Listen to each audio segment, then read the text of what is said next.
So today I'm going to show you how to use the verb package. This is the verb conjugation set, so we'll come to that later, and we'll start off with some of the earlier introductory exercises. So to do this activity, your child would already need to be confident with knowing what a verb is.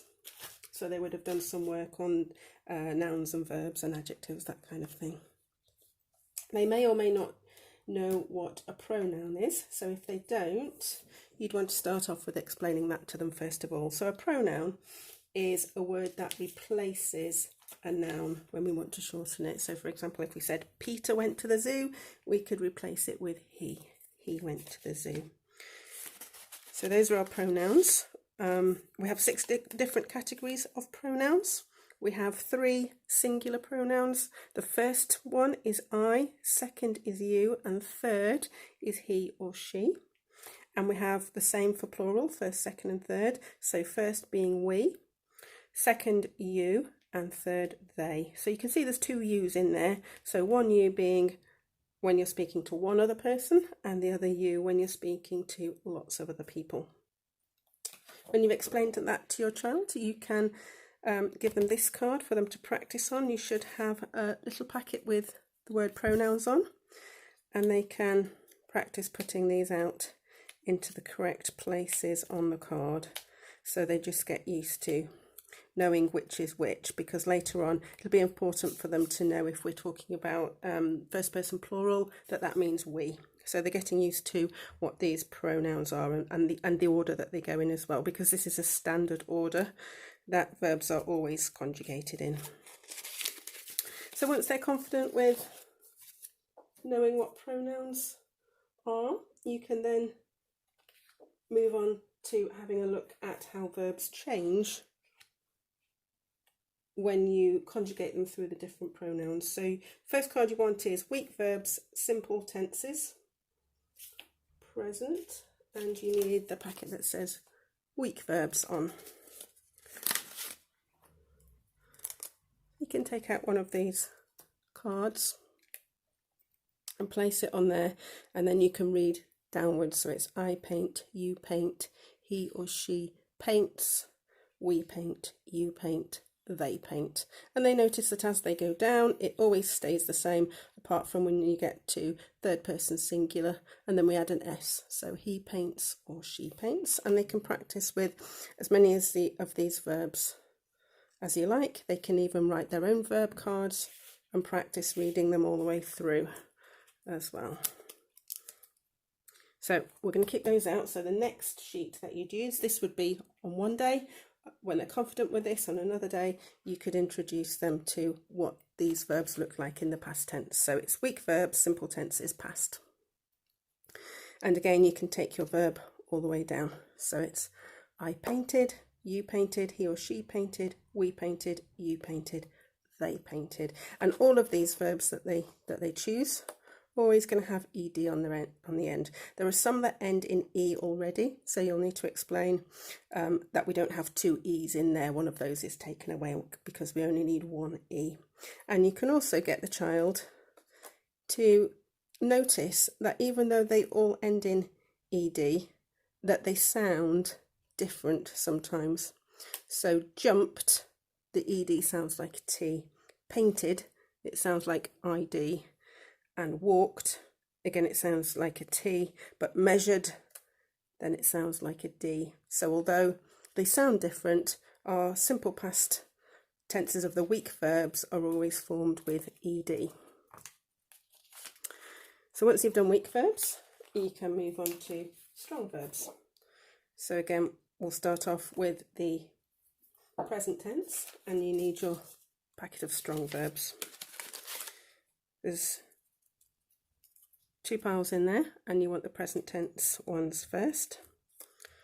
So for example, think, and you can go down again. I think, you think, he or she thinks, we think, you think, they think. That's exactly the same as with the weak verbs. And then you can move on to simple tenses past.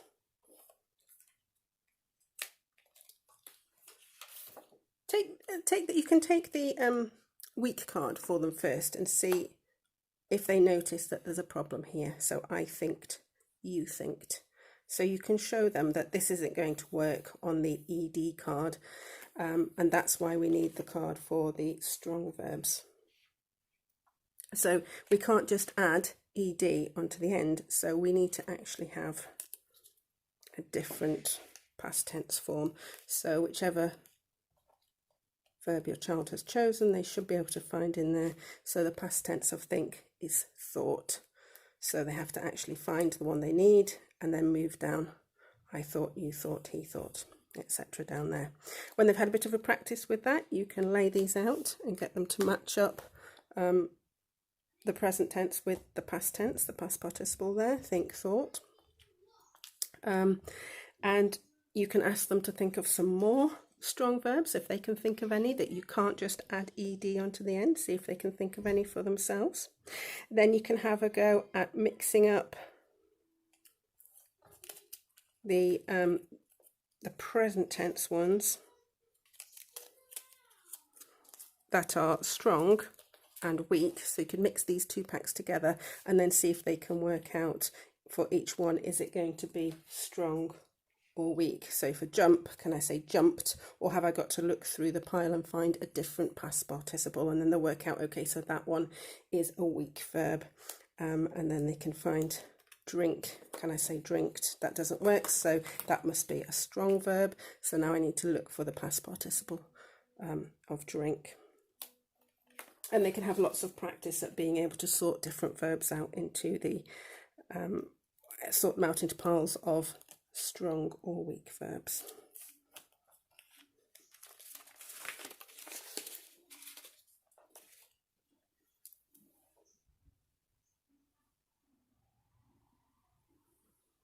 So when you've done that, you can move on to the auxiliary verbs. So auxiliary means helping. So these are the verbs that help you make other tenses, and we use them lots. So they're really important ones to know. And we have the verb to have and the verb to be. So if you start off with your to have, you can lay out the infinitive. You can tell them that the infinitive always has to in front of it. And then they can have a look at the simple present of the verb to have. And you have a small card, a small pronouns card as well. If they want to use that to remind them the order of the pronouns, then you can have that there for them as well. Or they can just do it, if they can already remember them, they can just do it straight down onto the mat. So then you'll have I have, you have, he has, she has, etc. all the way down. And then you've got the same for the simple past. So you're going to have I had, you had, all the way down. And then you've got the same with the verb to be. So they'll need lots of practice with those. You can jumble all these up. So you've got the simple present, simple past of to have, and simple present, simple past of to be. Mix them all up and see if they can sort them out like a puzzle to get them all into the right order. And they're going to need to use those a lot when they come across the other tenses as well.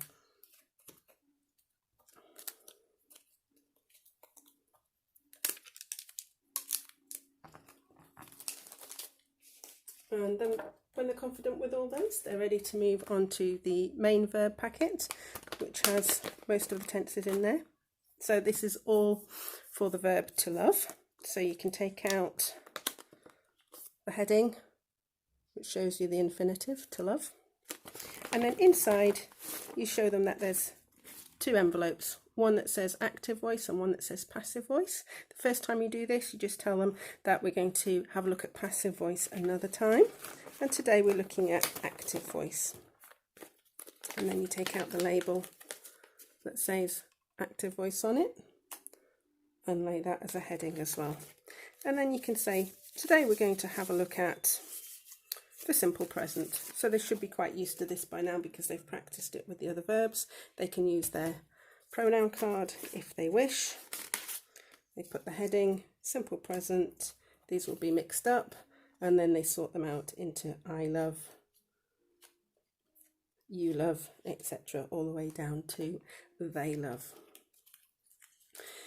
and then you'd put it away, and that would be it for that day. And then the next time they come to it, you do the same thing. You take the cards out, you show that there's active and passive, and then you say, today we've already done the simple present, so you would get the simple present cards out here, and then you would show them that we're going to do the simple past. You have your second heading there, and then you have I loved, he loved, she loved. You can jumble them all up again and have them do that as a puzzle. So each time you do it, there are more and more cards. So that's the simple past, and the next time you would do the simple future. So they do the 3 simple tenses first. I will love, you will love, etc. So they're now jumbling up all 3 sets of cards and sorting them out. And then you go on to the perfect tenses. So you have the present perfect, which is I have loved. And then you jumble them up, so they've got 4 sets to sort out. And then you can go on to the past perfect, I had loved. And when you go on to the perfect ones, you can show them that you're using the auxiliary verb that they learned before, the auxiliary verb to have. So they should remember those already.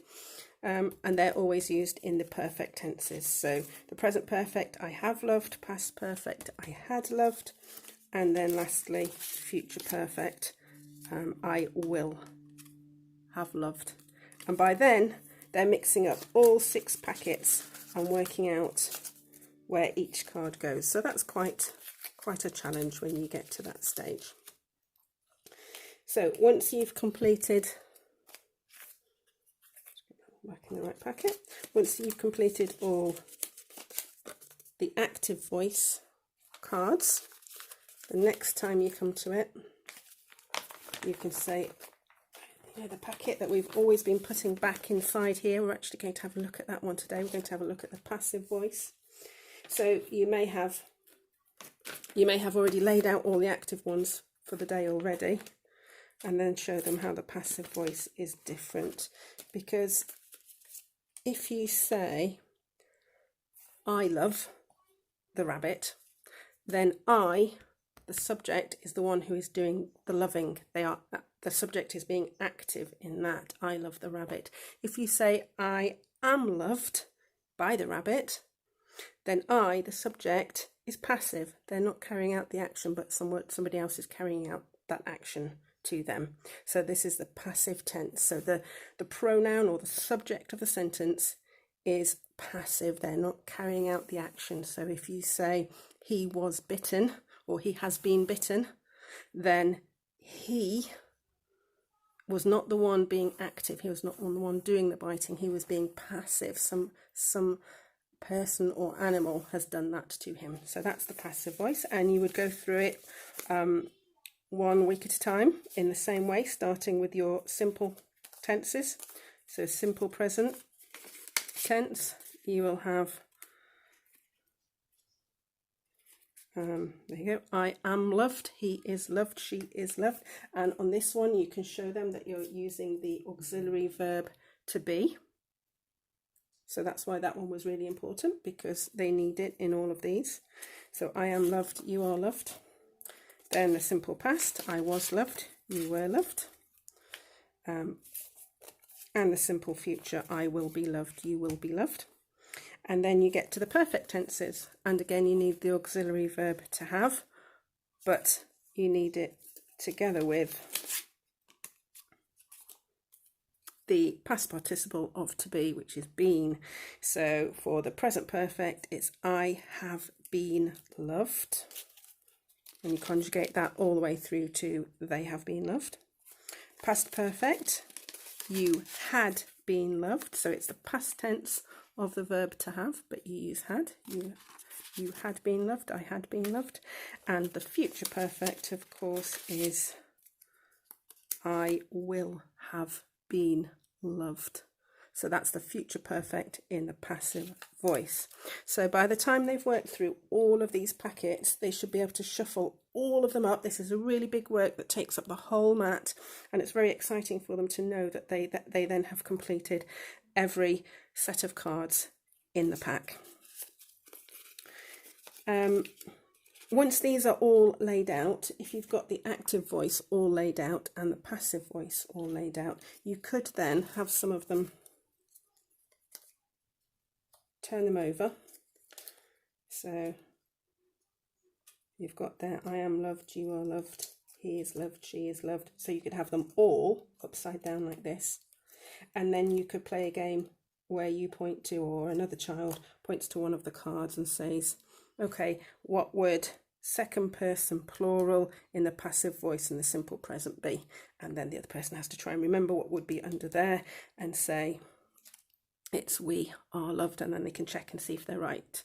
So they're starting then to memorize some of those. Now, these sets don't include the continuous tense, or the progressive tense, some people call it. You could make extra sets of cards. You would need another 12 packets, so another 6 packets in the active voice and another 6 packets in the passive voice. But usually they're a bit older by the time they're working on these, and they don't need that much repetition, because you would then have so many cards laid out that it might become tedious after a while to keep organising them into their categories. But basically, when you move on to the continuous or progressive tense, you're going to have an ing. So for your active voice ones, you can tell them that instead of I love, it's I am loving. So you're using, again, the auxiliary verb to be. I am loving, you are loving, he is loving.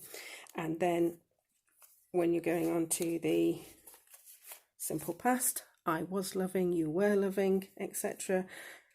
Simple future, I will be loving, he will be loving, and it goes on. So basically each one, they can see if they can write it out in the continuous or progressive forms, rather than having all the cards for those ones as well. Although if your child is still young and still at that stage of enjoying all of the laying out, then you could make the packets for them. And that's it for the verb packets.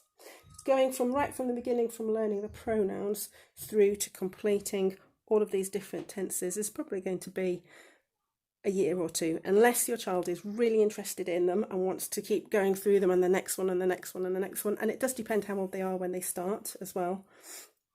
But they might start on some of this verb work and go through a spurt with the verb work, so that they're doing it every week, and then they might go through a phase where they're more interested in nouns, or they might go through a phase where they're more interested in the grammar boxes, or maybe doing lots of writing, lots of creative writing. So they're not going to be choosing this all the time, but on average you might think that it would take roughly a couple of years to get through all of these. And if they were to do it every week and they were already quite old, then maybe just 6 months or something like that. Does depend on the child, so just see what your child is interested in, how far they want to go with it before they have a break and get interested in something else, and then maybe in 6 months' time they might want to come back to it and finish off the rest of the tenses that they've not looked at. And learning what the tenses are and how they're formed is really good for foreign language learning as well, because it really gives them a head start if they know how to do it in English and how it's formed when they start learning their second or third language.